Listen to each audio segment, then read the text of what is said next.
Electric vehicles are done for as dealers have had enough. It's finally clear that EVs are not the green saviors automakers had everyone believe they were. And the dealers are doing something to the EVs in their garages that will shock you. Are EVs the cars of the future? If yes, why is the EV market crashing? The answers will leave you off your seat. Number 1. Old customers. There's no better place to learn about the reality of owning an EV than someone who has used one already. A McKinsey survey asked these owners and found that over 30% of EV owners want to return to using ICEs. Ask anyone with first-hand experience with EVs and they'll tell you the sad reality of owning an EV. The standout issue for many EV users remains charging infrastructure. There aren't just that many of them yet. While the government plans to build several EV chargers across the country, that will take some time. And with the rate at which demand for EVs is dropping, we doubt we'll ever see these chargers make it to real life. Charging is just one of the problems with EVs. The real journey begins when you're trying to buy one. These babies feature the latest tech and many bells and whistles that have drawn the attention of EVs up until now. Many old EV customers know that aside from charging infrastructure issues, there's a whole lot more wrong with EVs. For starters, they are pretty expensive, possibly higher than their true worth. Even with several price cuts, government incentives, discounts, and several discount packages that make EVs easier to acquire, they are still very expensive, at least for the common man. While EV automakers and enthusiasts may argue that EVs are more cost-effective in the long run, things don't always turn out that way. One reason why EVs are considered to be more cost-effective is because of their seemingly low maintenance needs. EVs don't need oil changes or fuel, and because they also have fewer moving parts, they are quick and nimble. Or not. While EVs can be a remarkable addition to any fleet, they're not very cheap to maintain. Most EVs almost cost just as much as their gas-powered counterparts to maintain. According to any owner interviewed by Consumer Reports, in 2020, EVs cost around $900 to maintain annually, and maintenance of a gas-powered car would set you back by at least $1,200 every year. But the price is not the worst part of an EV. Oh no, that spot is left for EV fires. Yep, you heard right. Just as your ICE engines can burn and catch fire, EVs are highly inflammable and considered a high fire risk.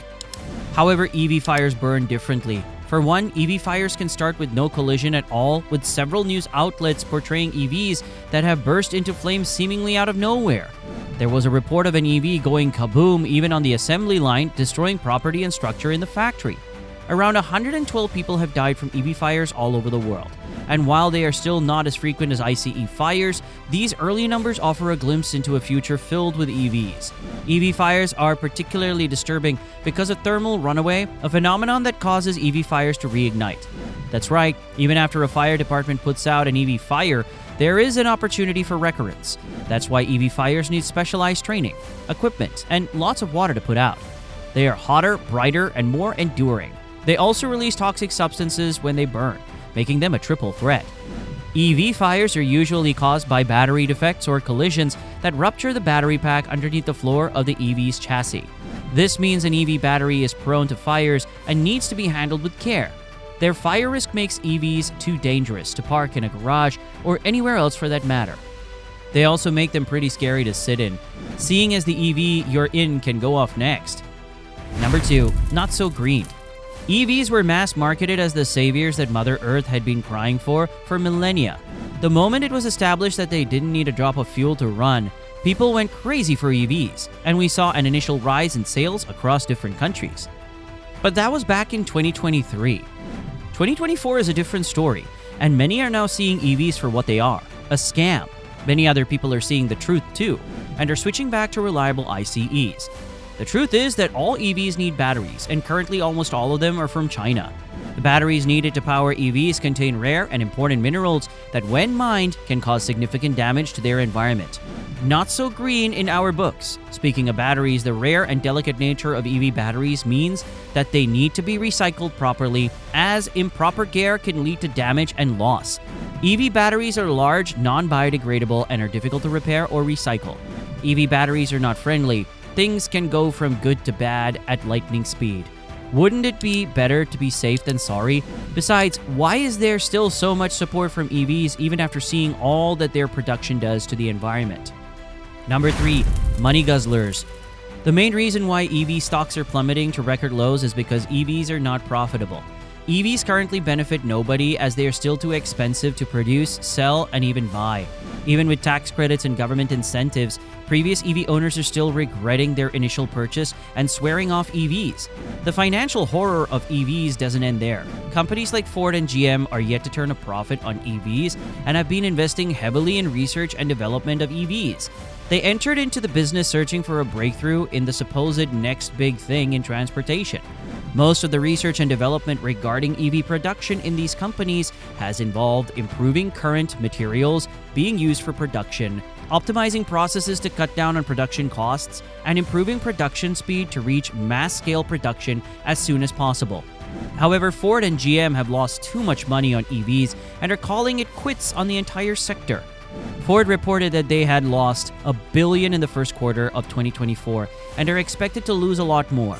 The company's financial analyst estimates that the company will lose a total of $5.5 billion from selling EVs. Wow, can you imagine? In response to the general EV slowdown this year, Tesla has recorded some of the worst sales performance in its history. The company recorded back-to-back quarter drops in the first two quarters of 2024 compared to their 2023 numbers. The team is feeling the heat as more companies dive into the EV race, further increasing standards and the competition. The drop in sales numbers comes after Tesla slashed its prices 7 times in a single year to cushion the speed of the EV market slowdown. The EV market slowdown has hit and hurt many companies that had big plans for 2024. The market fears and loves no one, but it is usually a reflection of what consumers want, and they don't want EVs. Some financial analysts have predicted that the EV market is going to go down as one of the biggest flops in history. What do you think? Share your thoughts in the comments. Number 4, no deal. In response to the EV markets and the slow adoption of EVs, dealers across the country have been protesting the sales and push of EVs by the Biden administration. They believe the adaptation of EVs was forced and hasn't been integrated enough to become the primary mode of transportation for all vehicles by 2035. To be fair, dealerships don't like selling EVs, and the reasons are not far-fetched. EVs are tougher to sell and require specialized training to sell. Even then, all that is not good enough, as most people would not like to get roasted while driving their cars. Dealers also don't like EVs because they don't require regular maintenance like ICEs do. EVs don't need brake fluid and oil changes, and dealerships don't like that. EVs also require special infrastructure and adherence to several safety rules. If the dealer's luck is really bad, then they could end up having an EV that burns spontaneously and ruins every other car around it, because EVs do that. They spontaneously combust like a bad chemical reaction. These are some of the reasons why around 30 to 40 dealers have written a petition to Biden to change or postpone the date, but he has been mute about it. Consumers don't want EVs, but the rapid adoption in the early stages of EVs has rubbed several stakeholders the wrong way. Tesla's stocks show where the future of EVs is headed, and it's down. Sales of Tesla EVs fell even in California, a state where there are plans for all cars to be fully electric by 2035, and where love for Musk's brand is high. Aside from the market slowdowns in America, more trouble is brewing outside the country for American automakers. BYD has been giving all EV makers a run for their money with their speedy designs and affordable vehicles. The Chinese automaker is quickly becoming a force to be reckoned with, and more competition can be expected from China. To make it all worse, China's government has added an export ban on the US at a crucial time. Most American companies get the raw materials for building their EVs from China. It's easy, it's cheap, and all that could change with this export ban that prevents the sale of goods from the United States to China. Expect more slowdown in EV production across different EV brands, and even higher prices due to limited supply chains. EV sales are dropping all over the world, including in Europe, and the demand for EVs has dried up. The more experienced legacy automakers, Ford and GM, are already packing their bags, as they plan to refocus on hybrids and more energy-efficient cars. Where do you stand? Do you think EVs are the cars of the future, or would they fade out as quickly as they came? Thanks for watching, and we'll see you next time.